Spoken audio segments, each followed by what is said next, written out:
వ్యవస్థ తరపున ముఖ్యంగా నా ధన్యవాదాలు సార్. చీరాల వ్యవస్థ తరపున ముఖ్యంగా నా ధన్యవాదాలు సార్.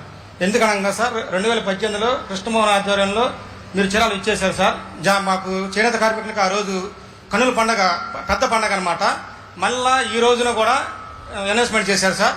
మా చీరాల ప్రజలంతా వ్యవస్థ అంతా ఇవాళ మీకు రుణపడి ఉంటారు సార్ చేనేత దినోత్సవం సందర్భంగా. సార్ ఏం లేదు సార్, మన సొసైటీ అంతకుముందు క్రితం మన గవర్నమెంట్లో మాకు సొసైటీలకి పావలా వడ్డీలు, యార్న్ సబ్సిడీ వచ్చేవి సార్. ఇప్పుడు క్రితం 5 సంవత్సరాల నుంచి ఏం లేవు సార్. దానికి తోడు మాకు కరోనా ఓటు వచ్చి మా వ్యవస్థ అంతా అతలకుతలంగా ఉన్నారు సార్. దయనీయ స్థితిలో ఉంది సార్.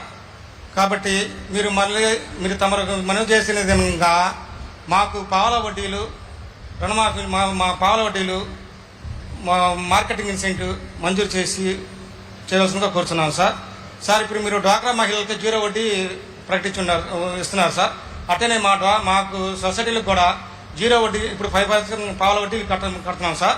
0 వడ్డీ చేయవలసిందిగా కోరుతున్నాం సార్. Thank you sir.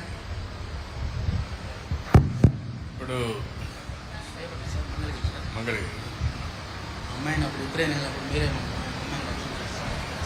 అది కూడా మాట చెప్తారు సార్. సార్ చివరికి కోరిక సార్, పర్సనల్ సార్, మన గవర్నమెంట్లో 2019లో మాకు సొసైటీకి స్థలం మంజూరైంది సార్. అప్పుడు మనం మళ్ళీ కమిషన్ ఆఫీస్కి పెట్టుకునేటప్పటికి టైం అయిపోయింది సార్. పోయిన గవర్నమెంట్లో 4-5 సార్లు తిరిగాను సార్. వర్క్ షెడ్కి మంజూరు కాలేదు సార్. మాది ఇందిరాబీ సొసైటీ సార్, చీరాల నుంచి వచ్చాను సార్. నా పేరు శ్యామ్ సుందర్ సార్. కొంచెం దయచేసి మాకు సొసైటీకి వర్క్ షెడ్ మంజూరు చేయాల్సిందిగా కోరుతున్నాను సార్. స్థలం ఉంది సార్ మాకు. దేనికి ఆ స్థలం ఉందా? ఉంది sir.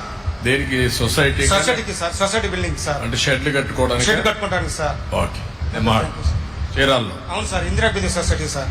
The Indirabi society sir, జనరపేట. Okay sir. ఓకే.